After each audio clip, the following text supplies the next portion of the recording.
Spirituality in martial arts, is it possible? 100%. Is there truth to it? Most definitely. I'm Sifu John. I'm a Wing Chun master in the Ip Man lineage. I've been doing Wing Chun for about 24 years now, and martial arts since I was 6, so my whole life. Now, how do we know there's a spiritual root or an essence to martial arts which is beyond the physical? Often when you think of martial arts, and especially people on the internet nowadays, they correlate martial arts only with like MMA or only like sports combat, as opposed to the depth of spiritual or personal growth one can develop when practicing the martial arts themselves. So how do we know? Well, first and foremost, you can look at the origins of Kung Fu. So most people have heard of the Shaolin Temple, which was a temple where they trained Kung Fu and meditation. Now, originally this was set up by a descendant of Buddha, known as Bodhidharma, who was, of course, a Buddhist and was teaching meditation. The story goes, is that he was traveling through China and he started to teach meditation there.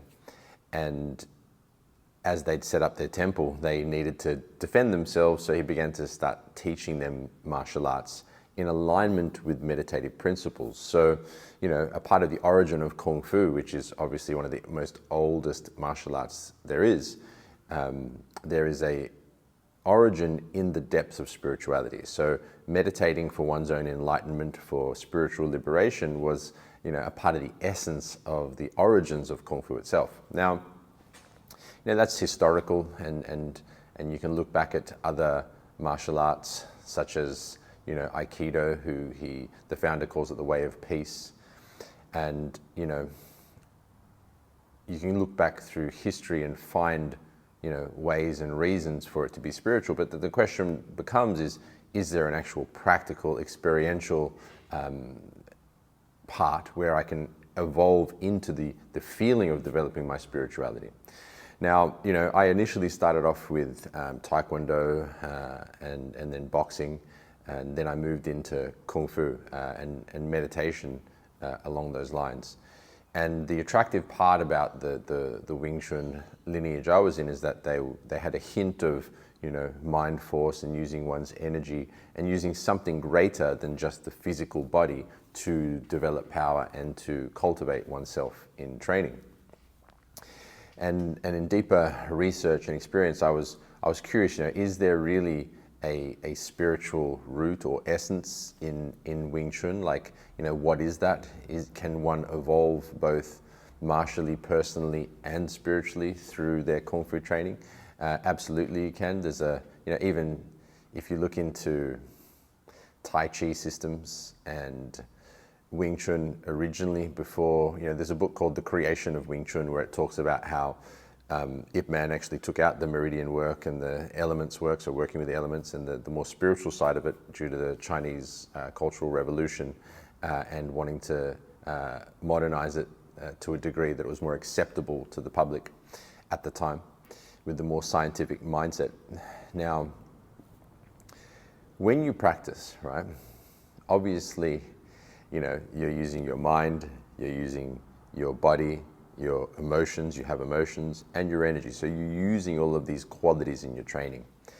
And then what I observed over time is that the practitioners, and especially my master, who were the more powerful and relaxed and had a sense of natural ease and overall good energy, they naturally were much more peaceful, much more calm, much more loving in their nature, the better practitioners. And the ones that, weren't, let's say, as calm or as peaceful, would actually go backwards in skill because they were coming from levels of force. And I found this map of consciousness which really highlighted and explained how one's spirituality, how one's level of consciousness, how one's energy relates to the evolution of their martial skill. So here's the map of consciousness. This is from Dr. David Hawkins. He wrote Power versus Force, Letting Go, and many other great books. I suggest get Letting Go. That's a good one to start with because Power versus Force can be a little dry, but a wonderful book at the same time, don't get me wrong. But that outlines the map of consciousness and the levels of energy.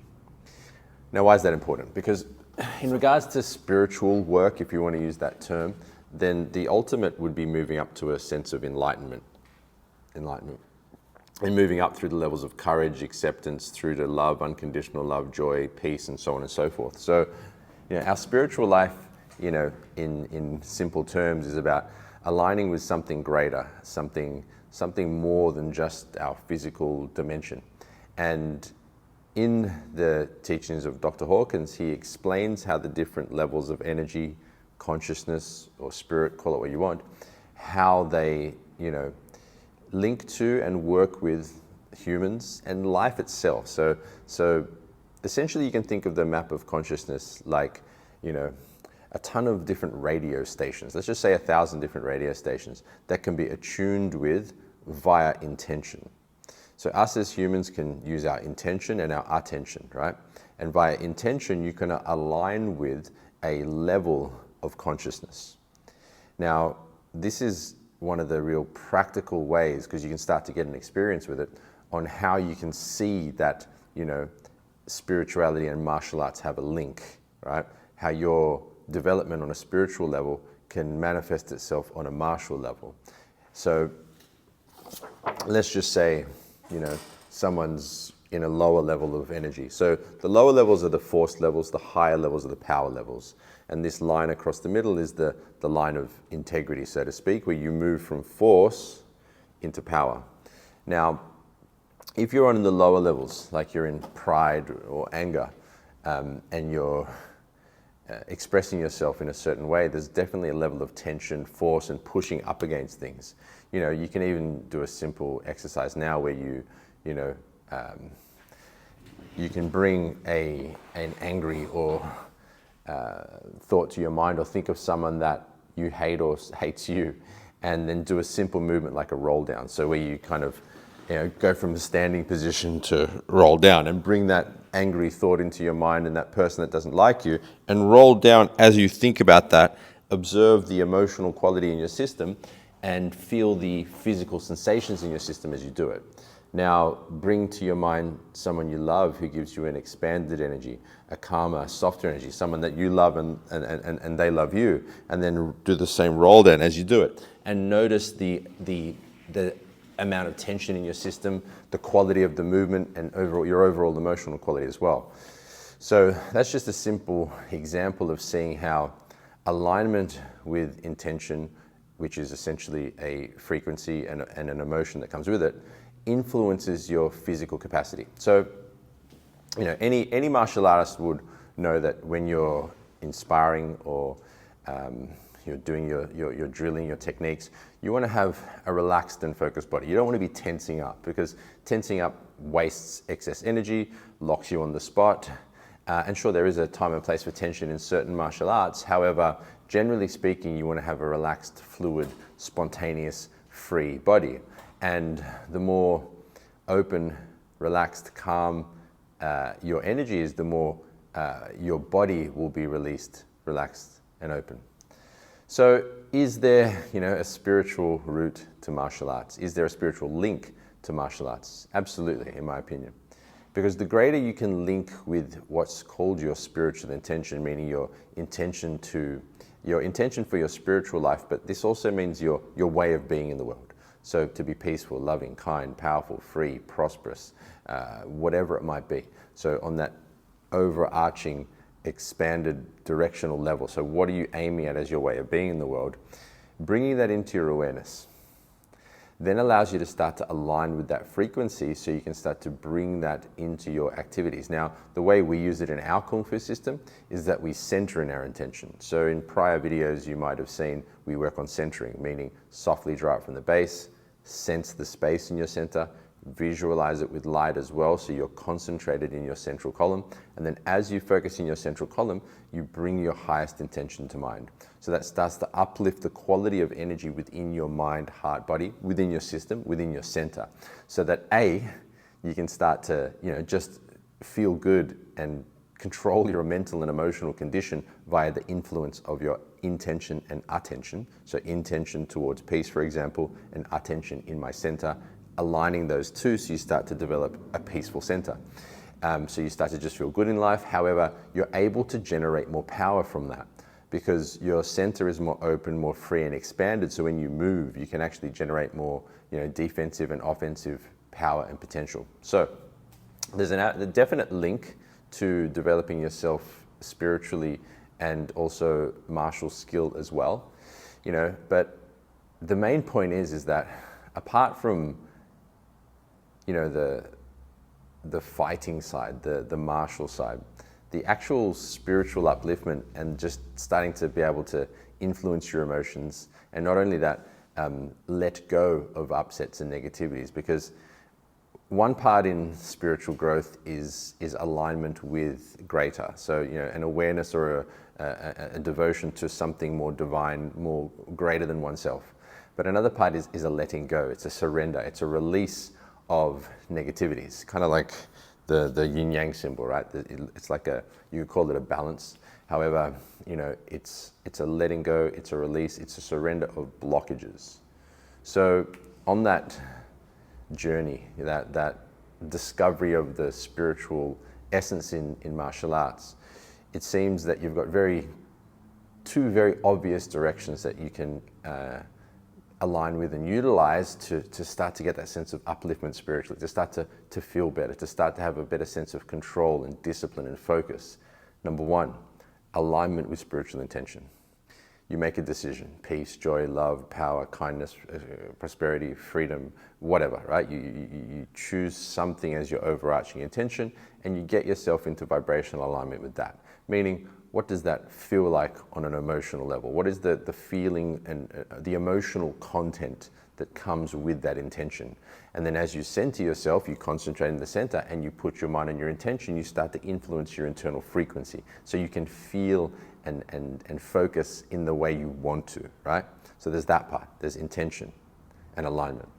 And the other part is letting go and surrender. So as you align with that uplifting quality, as you align your focus and your emotions, you then learn how to let go, how to sink, how to surrender, which I'll do another video on. I think there's some meditations here in my YouTube channel on letting go. And letting go is an extremely powerful part of, rising into your spiritual nature, for lack of a better word. Think of it like the sun with clouds covering it, but the sun's still there. So letting go and dissolving the clouds allows that sun to shine forth from within you. So is there a link from martial arts and spirituality? Obviously, there is, as you practice and you go into it. Another simple way of realizing that is that the human being has a spiritual nature. And if a human being is doing any type of activity, you can most likely find some kind of link to spiritual expression. However, martial arts, indeed, not all martial arts, some are just physical. Wing Chun, it does have a definite spiritual depth. Kung Fu practices often do. There are some other Japanese styles I've seen as well, but you can find it in martial arts. It is there if you want to develop in that way. Now, lastly, you can look at there's definite meditations you do in a lot of martial arts, so that's an obvious link to spirituality. But also, you've got your form practice. So Tai Chi and Wing Chun and some other martial arts practice katas or forms. We call it forms in Wing Chun. As you go through the movements, you're working on particular focus points, attention, alignment. You're working on certain things to really help you to get into the frequency and of your intention, but also to master the mind, emotions, and the body. So there's a beautiful and definite link, especially in the Chinese Kung Fu systems, to spirituality. So for those out there who are interested in developing themselves spiritually and martially, then Tai Chi and Wing Chun are the ones that I absolutely know will give you that depth of expression and practice. It's not to say every Wing Chun and Tai Chi school will, because some focus on different parts of the system, like just the martial or just the physical, for example. However, you can find them if they're out there. One simple way to remember that is that if you seek, you shall find. So I hope that helps for all you guys out there who are interested in guys and girls, sorry, interested in developing themselves spiritually and martially at the same time. If you have any questions or comments, put them below, and I look forward to seeing you on the next video.